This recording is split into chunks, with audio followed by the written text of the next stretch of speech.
Welcome to the UCD Writing Centre. My name is Michael Pay and I'm a tutor here, and today we're going to be running an online tutorial on how to write a literature review. I'm going to take you through the specifics on how to write the review, and the point of this tutorial is to give you the tools and insights that you will need to be able to create a review that is right for you, your subject area, and can be completed in a timely and efficient manner. You will see as we go through the piece that there is no one-size-fits-all review type. As such, you can take, borrow from, or rejig anything you see here today as long as it suits your needs. So one of the first questions people generally ask is, what is a literature review? And there are many variations, but the most basic answer is that it is a piece of writing that maps the current state of knowledge in your field in a way that allows you to put your own research into perspective. So it allows you to gauge the field in a critical way by assessing major contributions. It ensures continuous development of analytical and critical skills. And this is particularly important as opposed to writing in reports or essay writings. The literature review encourages you to engage with the primary materials that you will be placing your own research in. You're able to position yourself in that regard. It also allows you to practice your writing. Literature reviews are sometimes written in a kind of rough and ready manner, but I would encourage you to focus on creating a narrative in your review. It just means that your ability to write academically and to think academically and analytically, it just means you'll be constantly practicing that while you're also gauging the state of knowledge in the field. So it can be useful beyond just actually mapping the field itself. And finally, and the most obvious point, is you cannot make a contribution to knowledge if you don't have a clear grasp of the major points of the field. So the layout of this presentation is as follows. We'll begin with where to start, how to search, how to assess a source, active reading strategies, how to structure your review. We'll have a look at a sample review, some shortcuts you can use to make the process a little easier and a little faster. And finally, we'll have a list of other resources that you can use for your further research into the review. So where to start? The first thing you have to think about are, what are the major databases that have been recommended to me by my tutors and lecturers? A lot of people begin the review process by looking through Google Scholar with several quickly chosen keywords. The issue with this approach is that you'll either get far too many results or far too few, and they may not be specific enough to the questions that you need to answer in your review. So you need to speak to your lecturer, your colleagues, your tutor, whoever it is, to ensure that you're getting the correct portals to search through and you're looking at the correct magazines, books, etc. You need to consider central research questions and come up with keywords from these. I generally come up with 3 or 4 central research questions. What they do is they refer to the overall title of the review, and by answering those 3 or 4 questions, I can safely say that I have basically completed my objectives in mapping a particular section of the field, what I want to look at in the literature review. You should always talk to your colleagues and classmates when you're doing a literature review. It's very easy to do a literature review in isolation, and it's always better to talk to people, to point to the different things that you found, the different points that you'd like to address, see if they've come across them, see if they can recommend any other critiques or articles that might improve your position or where you're coming from. You should always title your literature review angled towards your objectives. As such, don't simply write a literature review called the Post-Colonial Studies Literature Review, for example. You'll want a title that's particularly angled towards the objectives of the review. And we'll be going through this later in this tutorial. And also, you should draw up your bibliography. It's one of the first things you should do. A lot of people get slightly intimidated by this because there are obviously so many different sources to choose from. So we're going to have a look at some software that's available to us to make this process a little bit easier a little later in this tutorial. So, how to search. Create your 3 or 4 central research questions according to what you want to achieve in the review. And pick your keywords very, very carefully. The keywords you want your keywords to be subject specific. You want to make sure that you're picking words that are adequate to your area. If you forget a particular theoretical term or a term that's useful to addressing the issues that you want addressed, you won't be able to get the correct resources. So you need to make sure that your terms are carefully chosen. You can use the wildcard function in lots of search engines. It's usually a star. And this basically means that, for example, if you type in the word run, it will also search for words like running, etc. So it won't delimit your searches to the very precise parameters of the word. It'll open up the parameters slightly. This can be useful if you're getting far too few results. If you're getting far too many, your keywords are probably too general and you need to refine them. Ensure that your search portal is appropriate and that you have a list of journals that you need to look at. For example, again, if you're doing a post-colonial studies literature review and you don't have the Journal of Commonwealth Literature listed as one of the journals you need to look through, there is a good chance that you will miss a pivotal intervention or article that will allow you to map the state of the field. So you need to have a list of journals and portals, the Taylor and Francis online portal, JSTOR, Project Muse, whatever they are, that have access to these journals. Your lecturers, your tutors will generally know about these, and they're usually accessible via library websites in your university or institution. You can also check if the article is cited a lot on a lot of search portals. This is really useful. If an article is quite recent and has a lot of citations, it might be quite important in terms of where the field is going. So it's good to make a note of that. And generally, you should make sure that the article is peer-reviewed. oryxweb.com is a service that allows you to check for this, but it's not always available through your institution. If you go to the About section of a journal online, usually it will explain whether or not the article itself is peer-reviewed, which is important. The peer review process, just very briefly, is basically a way of ensuring academic originality and integrity with articles that are written. Articles are submitted, checked by experts for veracity, whether they fit the journal's expectations, and if they're making an original contribution to knowledge, and then it goes through a whole editorial process before it's sent out. So that's basically what the peer review process is. Assessing a source. Usually it's not enough to just read the title of an article. You should also have a look at the abstract and maybe the first few lines of the introduction.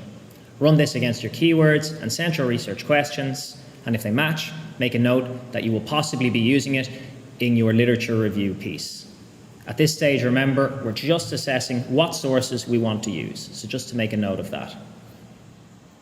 You should then check if the theoretical framework is adequately conceptualized. You can generally get a hint of this by reading the first few paragraphs of the piece. And if you feel that the framework doesn't quite live up to what it should in terms of the objectives of the article that you're reading, just make a note of this also. In qualitative studies in particular environments, check if there is any indication that the results may have been tampered with in order to fulfill a research expectation. A lot of the time, these sorts of things are unconscious. We all have our biases, and researchers and academics, of course, are not immune from this. Also make sure that the sample size is adequate. If you're citing results that have an inadequate sample size, obviously the conclusions of the experiment might overdetermine its importance if the sample size is too small. Just to be aware of all of these things, make comments, make footnotes, just make sure you don't take something at its exact word. The point of the literature review is to be completely analytical, consistently analytical. You're always questioning the work as you're going through it. And again, is the article or book cited a lot? It might mean that it's a pivotal intervention. So, we've spoken a lot about how to assess sources, how to find sources, but keeping track of them is a different story. Now, we're lucky that there are some programs available to us that make this process a lot easier. So, I have two examples here, Zotero and Mendeley. I personally use Zotero. It is an add-on that you can use with Google Chrome, and basically, it allows you to note all your sources with a click. Once you download Zotero and use it as an add-on, a new image will appear and you can click it and it will save the bibliographical information of any article that you think might be useful. It means that you don't have to go to the trouble of switching between documents on your laptop or writing them down if you don't want to write them down. Just with the click of a mouse, you can log the article. The information stays logged forever. It's in the cloud, so you can access it from any location. It's very useful because it means you don't have to be overly discerning with the pieces that you're picking. If you feel like a piece might be relevant but you're not sure, just click it. If you don't use it, you don't use it. It's logged forever. It was only a click of a mouse. It's not too much trouble. So now we move on to picking the sources that we're going to use specifically for the literature review. So you found X number of key texts and X amount of other relevant works. I should point out now there's no set amount of sources for a literature review. Generally, if you're using 40 or 50, you're probably a bit on the high side. Usually something around 20 to 30 is adequate. Again, it's something you should discuss with your lecturer, your tutor. It depends if you're a master's student, PhD student. You'll get a feel for it the more reviews you do within your own subject area. You should look through Zotero and pick out key articles. So this is where Zotero becomes particularly useful. You'll have all the articles lined up. You can have a look again at the titles, any comments or notes that you've made about them, and you begin to discern which ones are particularly relevant for the review. Check that the articles feature your keywords. See if they're written by established scholars. Obviously, you'll need a certain amount of those to show that you're aware of the major contributors to the field. And you can also make use of already existing review articles. You'll often find these in peer-reviewed journals where someone will have written an article about 3 or 4 books, recently published research results, where they basically try and map the current state of the field or the contributions of particular authors. They can be very useful shortcuts to allow you to kind of gauge the state of the field without perhaps having to do it completely in the dark on your own. It's always worth thinking about who wrote the review. Is it a graduate student? Is it an established academic? What kind of things might affect the way they approach the piece? Is the framework of their analysis relevant to your objectives? All of these things are worth considering. So now that you've picked your sources, reading them adequately is obviously very important. So this is active reading. So you're going to want to read analytically. You don't want to read passively. You constantly want to think about what you're looking for and what your objectives are in the review. So have your keywords in mind and mark the margins with them. Write notes in the margins. Compare to other pieces as you read. So as you've read 3 or 4 different articles, you might begin to discern the different schools of thought in a subject area, particular academics who pair up better in the review piece. Write that in the margin. You're constantly trying to cross-reference. You're constantly exercising your brain to think in an analytical way, to try and gauge what's going on in the field at a particular time. And the McGraw Center recommends that you don't highlight. Make a note instead. Many times people bring literature reviews into the UCD Writing Center and they might have a selection of articles that have many, many highlights on them, but no notes. And when the students then try to take the information to create the review, they haven't written any notes, so they don't really know why they highlighted a section because they can't remember. So the trick is to write down, instead of highlighting, write down why it's worth highlighting. That way you'll know what you're doing when you return to look at the work a week or 2 later or whatever it is. And again, talk about it with someone. If you're looking at a particularly interesting article or report, talk about it with your lecturer, your tutor, your supervisor, your colleagues, anyone who might be interested. You're constantly thinking about its validity, its relevance to your review piece. Structure. You should use subheadings. It allows you to break up the review and makes it easier to navigate. The central research questions that you come up with can act as subheadings at the beginning. You'll know what bit of information you want to put in a particular section of paragraphs. If your instructor doesn't want you to use subheadings in your literature review, you can just delete them at the end and hand it up, and it'll just flow as a piece of work with different paragraphs. You can do that kind of editorial stuff at the end. But particularly while you're doing the review, it's a good idea to have subheadings. You can also use a color code, which can make it a lot easier to recall information. We'll see in the review sample that I'm going to show in a few minutes how a color code recalls particular research questions within the review itself. And cross-referencing. You should keep everything connected.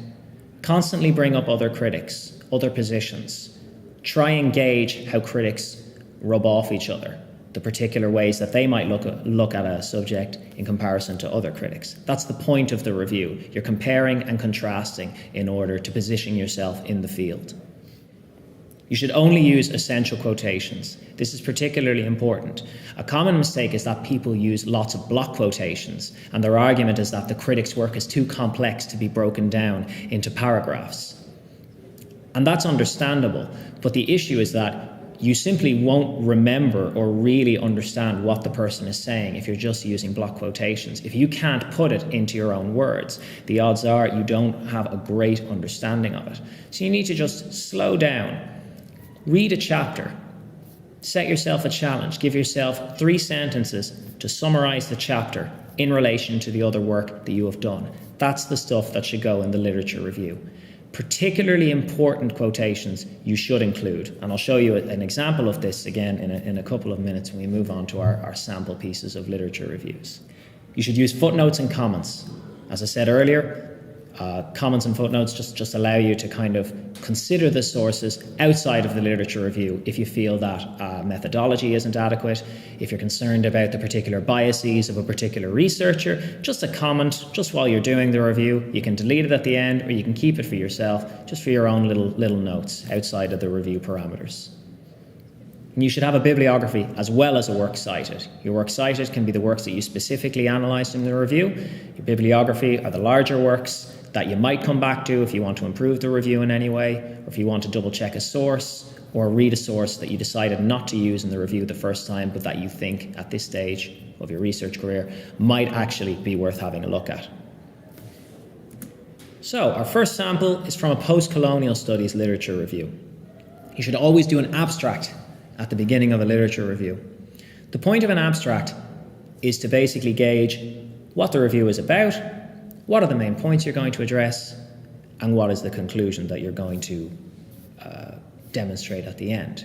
It's not like an introduction which lays out what you're going to do. It's much more complete than that. And it's usually about 100 to 150 words. So this is a sample abstract. This literature review seeks to clarify the different approaches to post-colonial studies in literature, looking at the field through methodologies of Marxism, hybridity, subaltern studies, and eco-criticism. The review demonstrates how these different approaches have particular strengths and weaknesses in their historiography, as well as their modes of aesthetic and formal analysis. Ultimately, the review concludes that the 4 approaches are distinct but share certain features, and that particular areas are more suited to certain texts over others. This suggests that championing one particular approach might risk doing violence to a particular text. And then I followed this up with keywords that I used in my search parameters. Again, you may not be allowed to hand up a literature review piece with keywords, just delete them. I mean, my approach to literature reviews is the piece that you hand up is all very well and good, but the more information you have when you're looking back over a literature review, whether you're travelling to a conference or about to discuss a paper with a colleague, the more information, the better. You can see here that the abstract uses the correct terminology. In the case of post-colonial studies, it tries to address what the author considers are the 4 main areas to map the field. It uses vocabulary that may not be overly familiar to the non-expert, but is assumed familiar to the person reading the review. Your introduction. So you should give an overview of the research topic. For example here, qualitative approaches to consumer psychology generally focus on, or political realism is principally informed by, it is used in order to, and then you just fill out those gaps. You should then point out the precise parameters within the topic that you are going to research. And then I would also list the subheadings and explain very briefly the general focus of each subheading. So those 3 or 4 subheadings that I discussed earlier, just list them under the introduction. You can delete this later if you want. It's just to keep you focused while you're actually doing the review piece. You can refer back to that when you're actually doing the writing in the paragraphs. And you should set forth your overall aims with regard to the central research questions, which will evolve while you're doing your research. So that aims section, you might want to return to it nearer the end. So here we have 4 sample subheadings with a colour code. We have Marxism in red, hybridity in blue, subaltern in purple, and eco-criticism in green. So you can see that the questions are very specific to what I want to address in a particular section of the review. You can see as well that I've listed the main names in particular subfields of post-colonial studies. All of this basically allows me to very rapidly recall information if I'm looking over the review again. It's all about making sure that you can recall things when you're glancing through this, to make it as clear as possible, to signpost it the whole way through. The colour code also just exercises other bits of your brain that reading in black and white don't, so it can be very useful for recalling information. So here we have a sample paragraph from a literature review, in this case, Post-Colonial Approaches to Scottish Literature. What I want you to notice is how some of the names are highlighted according to a colour code, and that two names are in bold to signal that they're from another literature review.